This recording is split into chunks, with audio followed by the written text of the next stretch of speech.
Whew.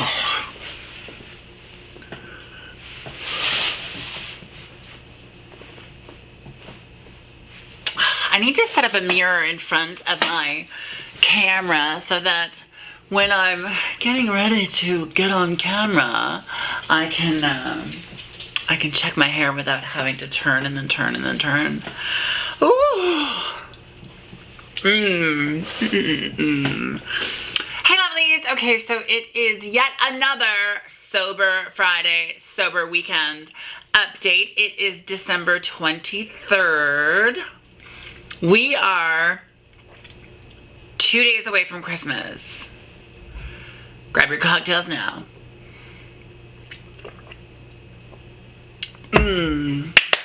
Okay, so 2 days away from Christmas. Christmas and the holidays are a really, really, really rough time when it comes to being sober. Everybody's having a Christmas party. Everybody's having alcohol. It's really difficult to stay ahead of that.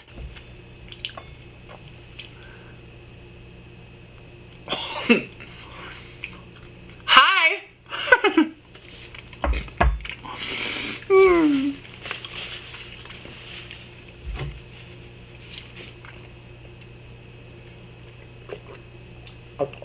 Okay, if you haven't tried the Cranberry Bliss Starbucks holiday bar, you need to try it. It's so, so good.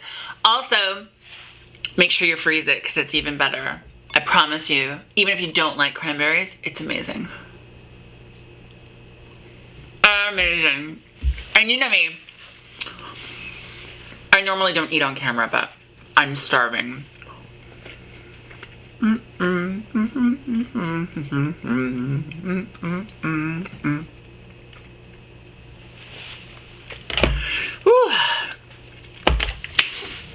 Oh, I think I just spilled coffee on myself. You can dress me up like a lesbian, but you can't take me anywhere. We have one more Sober Friday, Sober Weekend, and then it's 2017. Excuse me. So, it's also 2 days away from Christmas. Cue the scary music now. Dun, dun, dun. Right? It's Christmas. We all are stressed out around Christmas time. And for some, stressors can be the thing that causes them to need or want to drink. And I say need because, you know, when you're an alcoholic, you absolutely need alcohol. And so you can need booze in order to cope with whatever is going on in your life. And let me tell you, I'm going to tell you this, and I've always said this from the start, and I'm going to say it again, that whatever coping mechanism you're using is valid, whether that be a drink, whether that be drugs, whether that be the gym, whether that be self-harm, whatever you're doing that is helping you to cope is valid. I just hope that if you are taking to the extreme of coping mechanisms, that you at least reach out for some form of help to be able to do certain things within moderation. Okay? So, yeah. So we are 2 days away from Christmas. It is a scary, scary thing. I sort of took matters into my own hand this year, and I preemptively contacted my sister and asked her if she would make sure that there was some pink lemonade available for me, because that's like my favorite drink ever. Next to coffee, of course. Let's not. Okay, come on, calm down. Calm down. Calm down. So I mean, the holidays are difficult, because, you know, and here's the other thing is that, you know, there are so many work parties out there available, and I don't remember anyone having ever told me that their work party was non-alcoholic, like they didn't drink or anything like that. And so that can be really difficult. That can be a trigger in and of itself. You want to socialize with your coworkers, but you can't because the temptation to drink is just a little bit too much. But as always, you have to remind yourself of this, that if you want to have a drink, have a drink. If you don't want to have a drink, don't have a drink. You know, when I was in Montreal and I was going to Meadows, I was super stoked about going there and seeing the club. And, you know, as I got there, that little voice in the back of my head, because I was going there planning on not drinking, and the little voice in the back of my head said, oh, you can totally have a drink. No one's going to know. You're in Montreal. Nobody knows you're here. You're fine. And I instantly turned and walked the other way, because I knew that that self-saboteur voice in the back of my head was going to get me into trouble, was going to take me down a road I didn't want to go down. You know, one of my amazing and incredible friends yesterday said to me that she sees a clarity in me and my vision that she's never seen before. Probably because my eyes aren't all foggy. Where's the booze? Just joking. But, you know, and I believe that. I believe that to be true. I totally believe that I have a focus and a drive now that I haven't had in, well, I mean, since the day that I was born, getting out of my mother's pussy. I'm sure I grabbed her butt as I was exiting. Sorry, I couldn't help myself. It was there. Shut up.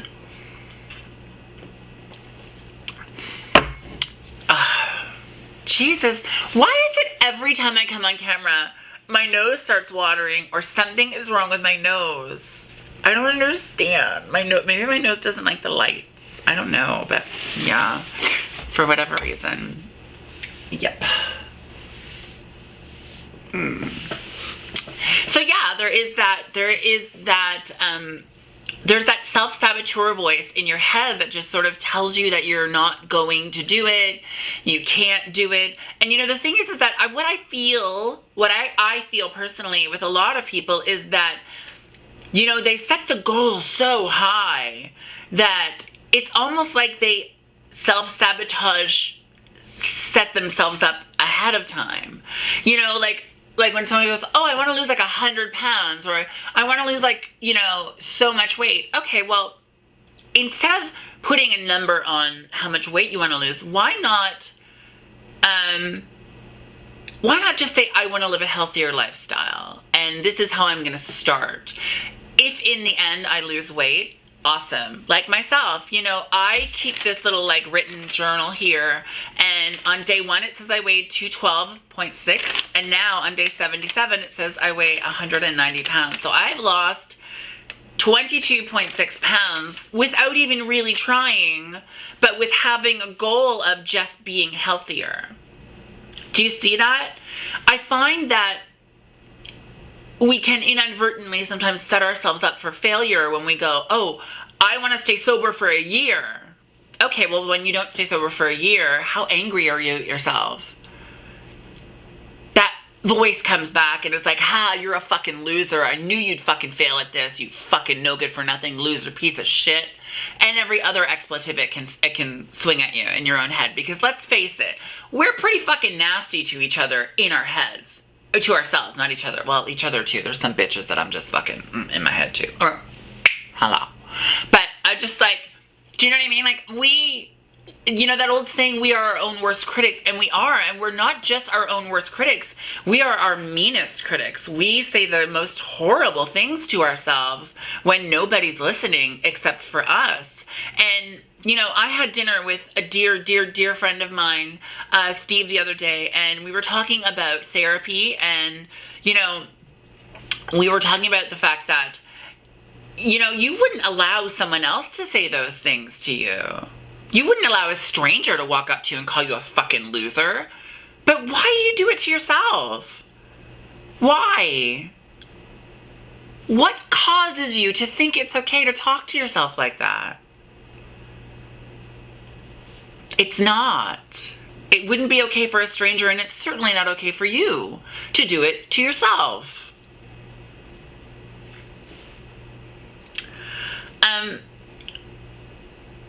Being sober isn't easy.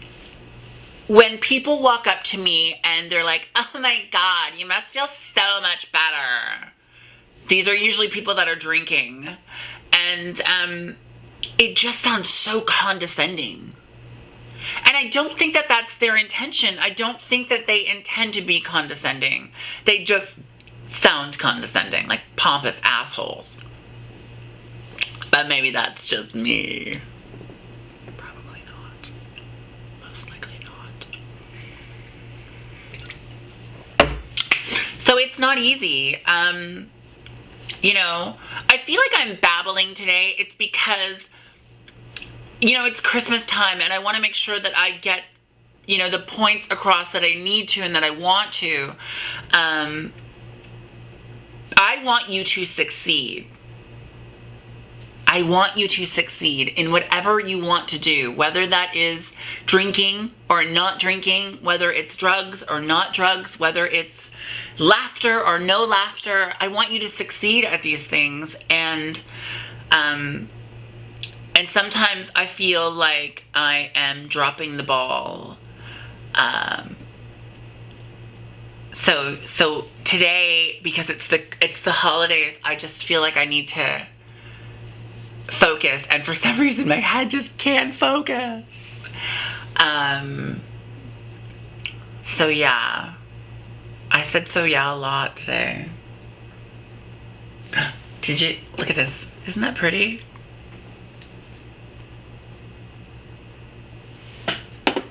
I love it. Anyhow, I am going to, fuck me. I just like, yeah, Christmas is Sunday. My head is like not in the game right now. I'm so sorry, everybody. This will be the first Christmas that I've been sober in a really long time, and I think that doing this video today is really sort of like hammering that home, and it's just, it's scary. Yeah, I don't know why. I don't know why it's scary, the idea of being sober at Christmas.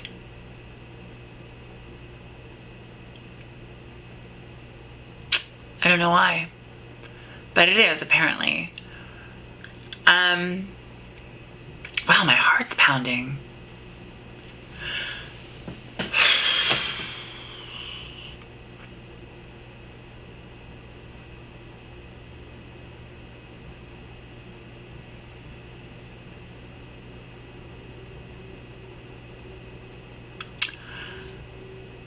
I love you all so very much for all of your support.